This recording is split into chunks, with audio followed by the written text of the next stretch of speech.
you stop and you ask them, so like, are you enjoying that? And you receive back, no, it's another hour in front of the screen. So I stop back and say, okay, I think I'm doing something wrong here. So like, I'm asking them to stay in front of a monitor in their free time.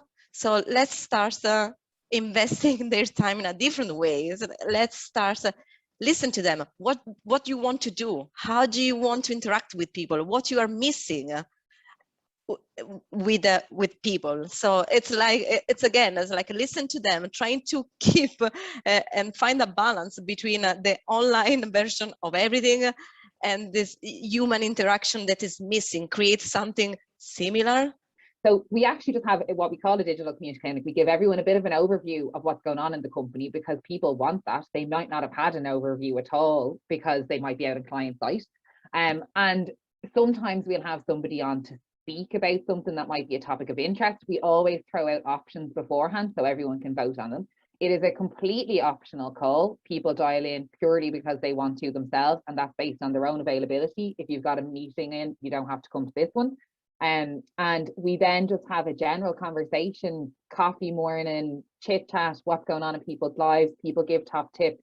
And although that's quite loose, it's worked really well. We get really, really good numbers dialing into that on a monthly basis, because people just want a level of interaction that's not forced. There's a bit of an overview. Everyone brings a coffee. We have a bit of a laugh on the call. It's very fluid. Some people talk more than others. Some people are happy to listen, and they've given that feedback as well. Actually, it was very interesting, because when I was doing the mental health and wellbeing coaching, the reason why I did it was when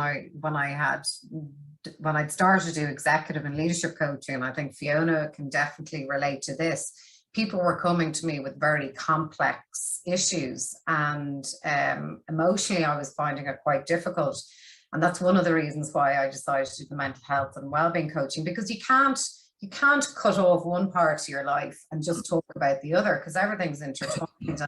What impacts you at home can impact you in work. What impacts you in work can impact you at home.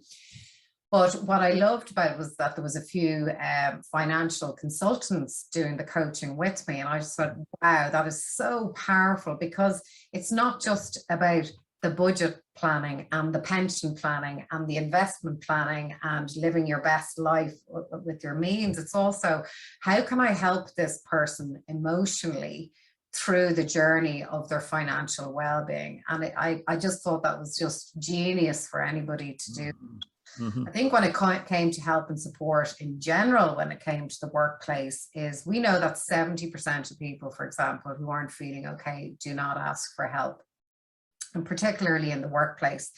And when it comes to mental health and well-being, help and support is only about 1 to 4%. So there's lots of different reasons, but one of them is that people aren't even aware of what's available in their company. So I know when somebody reached out to me to show they care when I wasn't feeling okay, I didn't even know what existed in the company.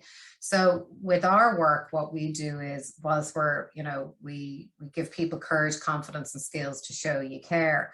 On the other side, we're consistently shining a light on all the help and support across all well-being pillars, regardless of your stage of life, in order for people to get help early. Because what happens is most companies end up in crisis point because they haven't dealt with the early intervention and the prevention piece and driving those particular behaviors. So I think, to long-winded way of saying no, but that's not that the help wasn't there. I think A, it wasn't signposted enough, and B, it wasn't evolved enough in terms of thinking, that it was very much focused on the work needs rather than the person as a whole and who they are and what they actually need.